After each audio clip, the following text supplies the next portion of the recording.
Based on some feedback we received from the field and even some observations we've made, we've added this appearance menu, which just gives people a little bit more flexibility when it comes to how they're viewing the images coming off these displays. And Dale can give us a little bit better dive into what's really going on here.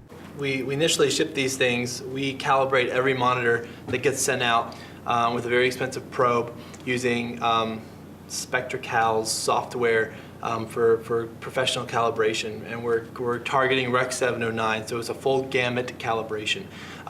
However, what we found is the monitors are bright. So when you're using a 1000 nit peak luminance display with regular old Rec 709 footage coming into it, Rec 709 footage was not designed to be viewed on bright displays. It was designed to be viewed on 100 to 300 nit displays.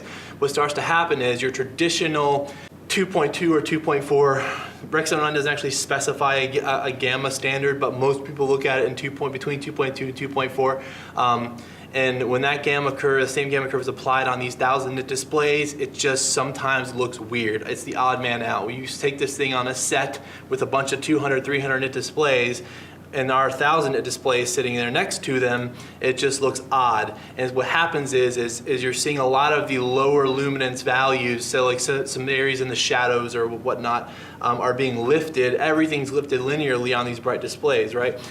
We just found that people were just confused a little bit by why that was happening. So what we did is, they're still calibrated, however, we added this appearance menu to give the user some flexibility over how the image actually appears to them. It really comes down to just what looks good to you as the technician or the DP or whatever it is your role is, or trying to make it look good for your clients, or trying to match it to another monitor. It's just we've learned you can't anticipate every scenario, and so we kind of added back in some of your standard appearance adjustments, like what you'd find normally on an old school production monitor with your knobs. We have sharpness, brightness, and contrast, and your RGB gains for calibrating your color temperature of white.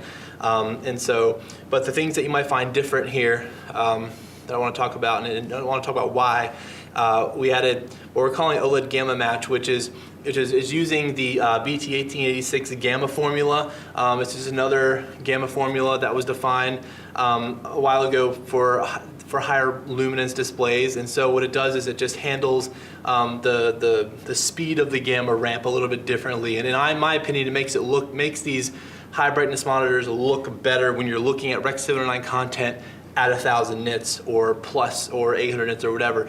If you're gonna use the monitors in studio mode where it's more around 100 nits, you don't need to really worry about this. It's probably gonna look just like normal.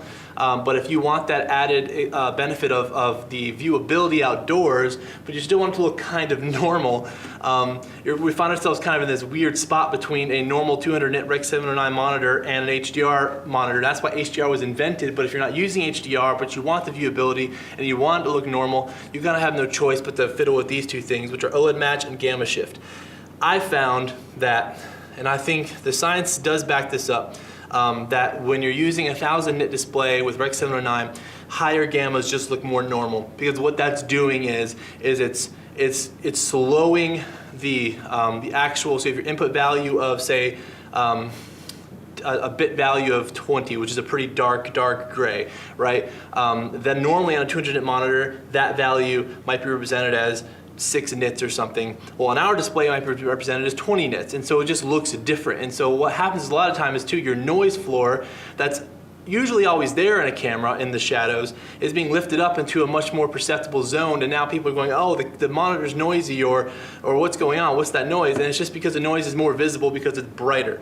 And so when you shift the gamma up, you're pushing that lower end, those lower end values down back in the lower nit levels, and so it just looks more normal. And so gamma shift is what it sounds like. If so, the monitors are calibrated at 2.2. If you want a 2.4 gamma, you would just change your gamma shift to 0.2. So you can go positive and negative, and now it's a 2.4 gamma, more or less. There would be some variance there, and so if you really want to know for sure, you'd have to put a probe on it. But you can take your gamma all the way up to a gamma shift of 5. if you want, which is crazy. But I actually found it actually in a lot of cases looks pretty good in those higher levels.